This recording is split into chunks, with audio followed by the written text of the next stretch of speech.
So Peer, jy skryf ook 'n hoofstuk oor Jesus wat na stof en sweet reik. Ek self is nogal op 'n stadium 'n ywerige voetslaner gewees en eenslag 'n klomp tieners gevat om uit in die Kwastap te gaan stap. En dan een van die manne het nou gedink hy gaan nou slim wees, net een stel klere saamvat en hierdie moisture management klere en dan gaan hy dit net elke keer uitspoel. Maar die mense het, hoe langer ons gestap het, hoe verder en verder van die man afgestap, want dit het na tyd toch al 'n klank afgegee. En jy het op 'n stadium so 'n beeld opgeskep in die hoofstuk Jesus ryk na stof en sweet. Vertel vir ons bietjie. Ja, ek dink daai was een van stom in die visreek, was daai van een van die eerste reke wat hom opgekom het, ook oorspronklik die vraag, soos wat ryk Jesus gehoor het, is stof en sweet, want Israel's warm, dis 'n woestyn, meeste van dit in elk geval. En niemand het daar die ouderend gehad nie. Jesus nie met sy blikkie Axe of Nivea rondgeloop en gespuit en mooi gestort elke dag nie. Dis sweterige, stofferige mense.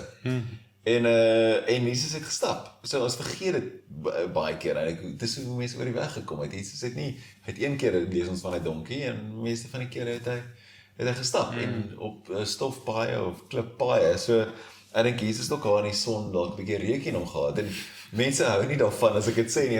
Ek het eendag gepreek ek oor hierdie selfde tema en toe vra ek in die gehoor soos wat het Jesus geryk en wat het Jesus geryk en toe sê die een tannie nee soos rose. As ek sê, "Regtig, rose?"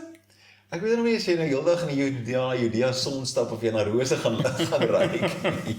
So Jesus het mens geryk soos stof en sweet. Ja. Wat vertel dit vir ons oor Jesus en wie Jesus was as mens hierdie prentjie, hierdie reuke in jou kop het?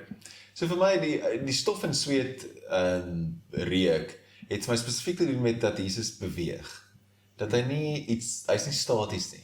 Hy sit nie daar op 'n troon in 'n paleis of in die tempel en mense kom na hom toe nie. Hy sit nie bo op 'n berg soos 'n wyse man in al die storieboeke en mense klim hierdie berg op en tot hulle by hom uitkom en hy sit daar nie.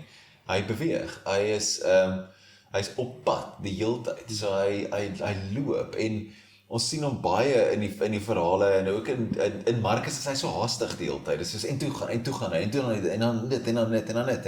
En Lukas is die hele tyd op pad Jerusalem toe. So hy's op 'n mission. Hy's nie staties nie. En dis wat vir my so mooi is. So Leonard Sweet sê ek altyd 2/3 van die woord God is go. So jy weet soos beweeg. Ja. God is 'n bewegende God. Hy staan nie stil nie. En Jesus is ook dit. Want hy beweeg, hy gaan die hele tyd na mense toe, beweeg na hulle toe.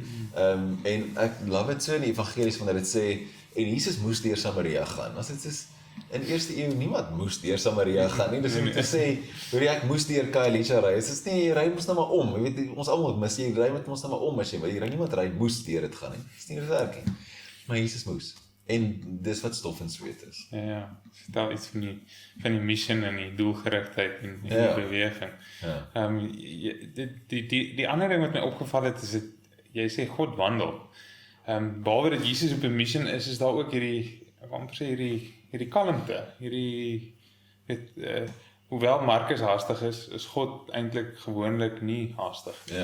Ja, God is gewoonlik nie haastig nie. Ek dink as ons die beeld van God sien in die Ou Testament, hy wandel in die tuin, daai Genesis teks. Maar is nog steeds aan beweeg. En ek dink ek dink iets natuurlik jaag vir God nie. Maar ek dink hy is definitief altyd aan beweeg. En dit is vir my so mooi dat hy die een is wat sy mense gaan haal, so daai Exodus, wanneer hy hoor hoe die mense swaar kry, dan gaan hy na hulle toe. Hy is in beweging die hele tyd, selfs sy troon in Esegiel, ek dink daai is een van die beste teksverse in die hele Bybel, veral in die Engels, wanneer dit God se troon beskryf, dan sê dit het wiele op. En ons bly hier in Bellville hier onder en as ek dink God is dalk van Bellville af, want dit sê his rims were high and awesome. En as ek sien die altyd karre met rims wat high and awesome is, so ek dink daai Esegiel troon is nogal so Belwel troon, dit is high and awesome rims. Maar die punt van dit is lag daaroor, maar dit is dit beweeg. Tot die troon het wiele. Hy is nie stil nie, hy staan nie stil nie. Ja.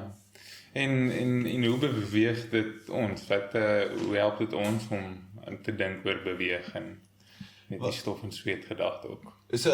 Ons geloof en ons spiritualiteit is dan 'n bewegende geloof, 'n bewegende spiritualiteit. Dat God stuur sy seun, God stuur sy gees, Jesus stuur sy gees, Jesus stuur sy kerk. Dit is 'n sturende deel van Christelike spiritualiteit wat ons nie mag mis nie. Soos 'n missionêre deel van Christendom wat altyd op 'n missie is, wat besig is om te beweeg na die gebrokenis toe, na die wat God nodig het, wat sê, maar ons moes soontoe gaan. Ons kan nie soontoe gaan nie, na daai plek toe nie. So, en ek dink dat baie keer word ons geloof en ons spiritualiteit baie staties. Ons gaan na 'n diens toe en ons gaan sit in die banke en ons luister en dis intend dit. Daar's nie 'n beweging wat gebeur nie. Daar's nie movement nie. En ek dink dit nooi ons uit na dit toe om te sê maar ons gaan en as ons in die briewe ook lees Paulus het net so baie gestap soos Jesus. Ek dink nie meer gestap as Jesus. En as en baie keer weet hy nie eens waarheen hy gaan nie. En dan sê hy stap nou maar net omdat hy weet hy moet beweeg. En dan soos hy gaan dan figure hy uit en dan sê die Gees vir hom ek het nie soontoe nie maar soontoe en een van my ook gunsteling tekste is en ek dink is Markus 10 wat hy sê is as you go in Engels sê dit as you go preach the kingdom of heaven is at hand. Nie terwyl jy wag nie terwyl jy sit nie, maar soos jy gaan, soos jy beweeg, soos jy gaan, preek, vertel vir mense. Ja, so die gedagte dat ons geloof eintlik 'n bewegende geloof is, as ons agter Jesus aanloop, dan sit agter Jesus aanloop en dit dan jy is ook baie keer op plekke waar ons moet tot by sweet loop en maar stof in ons enkels ook kry. Ja, seker. Great stuff.